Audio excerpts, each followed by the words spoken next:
but I wanted to just introduce you. United Sikh is it's a nonprofit humanitarian relief, human development, and advocacy organization. And our mission is to empower those in need, especially disadvantaged and minority communities across the world. We have three facets of our work here in New York, and well, the base in New York, but nationally and internationally we have chapters. But here we do education, healthcare, humanitarian aid, and international civil and human rights advocacy. And I think the common thread between all those goals is this maintenance of dignity and addressing this growing problem of exclusion. Sikhs are a minority religious and ethnic community in the United States, and part of the work that we do as lawyers at United Sikh is address problems of discrimination surrounding Sikh articles of faith, which there are 5 articles of faith called kakars. One is kesh, which is uncut hair, kanga, which is the comb for the hair, kara, which is a steel band worn at the wrist, kachera, kirpan, and the turban or dastar is another article of faith. Our international civil and human rights advocacy team works to protect the rights of the Sikh community worldwide, to promote religious freedom, tolerance, and awareness. Today I wanted to talk a little bit about the immigration experience that Sikhs face here and more in a global context. I want to frame it in the context that there is this climate in our country of othering of minority communities, be they religious, ethnic, racial. And this practice of othering only begins at the border. It continues, should you be lucky enough to get through the border unscathed, it continues in every facet of your daily life. So the lens that United Sikh looks at immigration issues is through racial and religious profiling in a broad context. We feel that racial and religious profiling encompasses the current policy that our government has taken on immigration, the current policies that are being implemented in under the guise of national security. The current challenges the Sikh community faces in terms of employment discrimination, hate crimes, religious accommodation, and even in a school setting on the playground and bullying. So basically, I wanted to parse it out and discuss it in two or three categories, depending on, I'm not great at math, so you can tell me how many categories I'm going to discuss. But non-citizens at the border, citizens at the border, and then the experience, the immigrant experience of second generation people who lived here and are Americans but don't feel that feel that exclusion. I'm going to do this by showing just a little bit of some case examples that have come to our desks in terms of what we've been working on. First, CPB, or Customs and Border Patrol, they have, with the Sikh community in a post 9/11 climate, we've encountered several reports of people being stopped at the border who are citizens. So these are border issues that citizens who've moved here or have been born here are facing. Given the fact that they are engaged in, a lot of our volunteers are engaged in humanitarian aid work, but a lot of Sikh community, it's a diaspora community, so they're traveling a lot.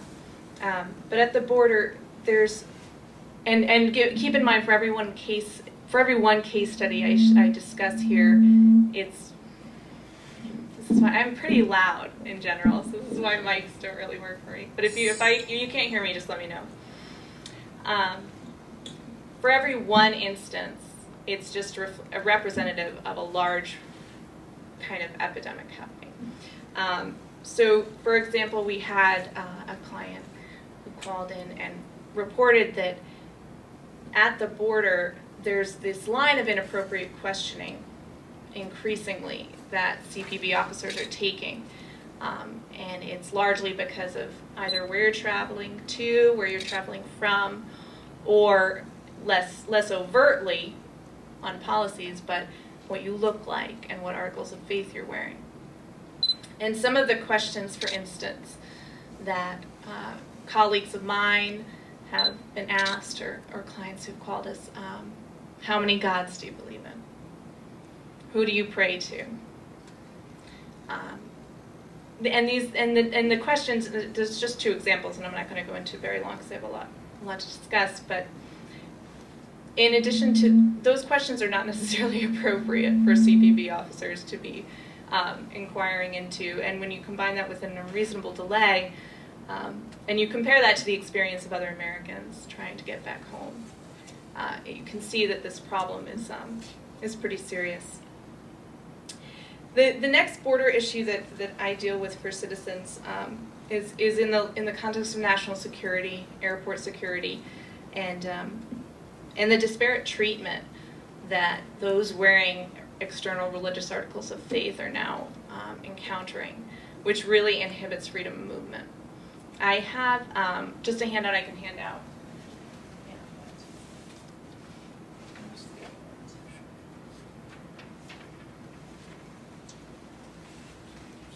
So the Transportation Security Administration, or the TSA, they conduct the security screenings at the airports, and this affects citizens, non-citizens alike.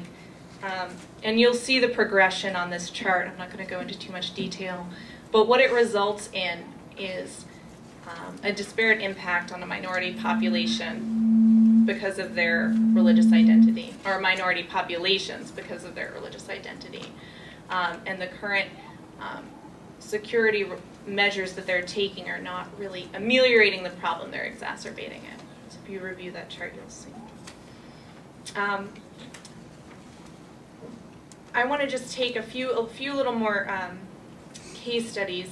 Recently, what has come to our attention at the border of Texas is people have reported to us an increase in detainees of Indian origin from India, a large number of Sikhs at the border.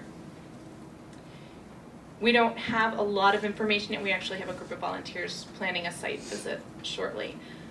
But the current challenges that we're concerned with, and that people have come to us to see if we can help, is religious accommodations, because a lot of these individuals are arriving at these detention centers and have had to shed their external religious identity. And they're without turbans, their hair has been cut.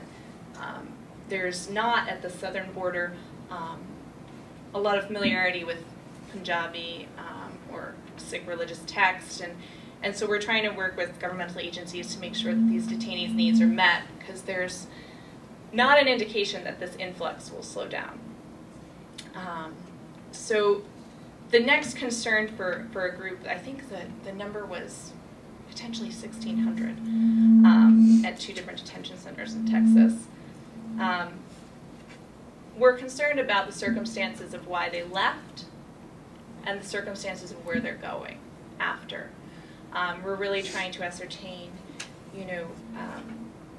if there's some kind of trafficking of workers, smuggling, and then also try to stem the flow of negative media press that these individuals get.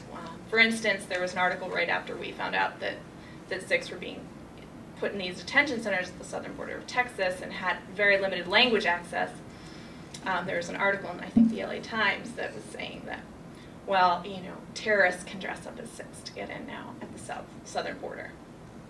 And that since many of these individuals were applying for asylum, there was doubt, at least in one journalist's mind, about the credibility of their fear because, she stated, the Prime Minister of India is a Sikh. So, I mean, it's, as you can understand, that's like saying there's no race problem in the United States anymore.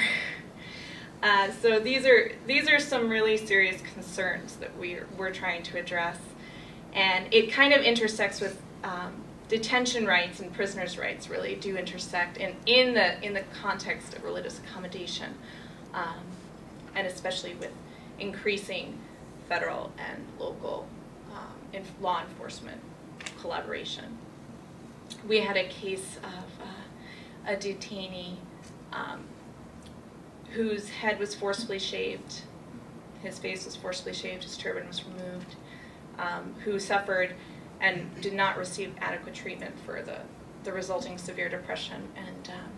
And the end of the story was that he was deported to Afghanistan, and there was not much to be done after that. So those two kind of examples were the border issues for non-citizens, and then we're dealing with some other issues of recently immigrated green card holders who have an external religious identity that is perceived somehow as other. And one individual on a case that I'm working with is he was here on a green card because he's a religious musician, and so a Sikh temple in Pennsylvania had asked for him to come and work. And shortly into his stay here, at the start of his life here, he was engaged in a hit-and-run accident and called the police to see if they could help, and ended up getting handcuffed and brought into the precinct and put in a holding cell and being forcibly stripped of his articles of faith, had to remove his turban.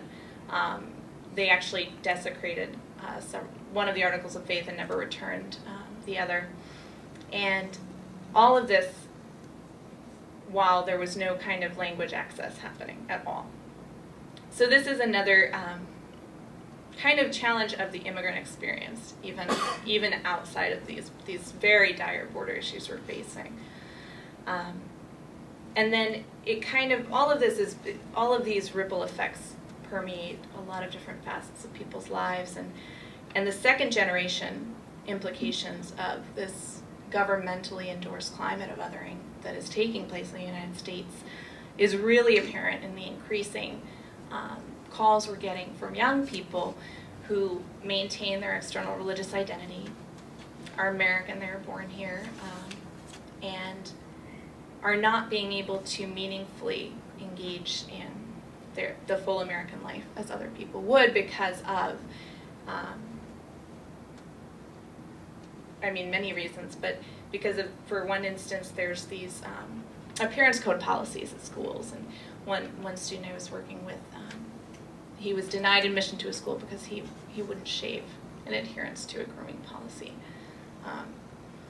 Another student recently, a high school student, was attacked by a police officer at his team had just won a high school district championship, and he'd high-fived somebody and gave them a chest bump, an old friend, and he happened to be, coincidentally, the only Dastar turban-wearing individual in the gym, and just happened to be the one that the police officer put in a chokehold and arrested and brought to a car for disorderly conduct, when everywhere around this other people were engaged in similar celebratory behavior.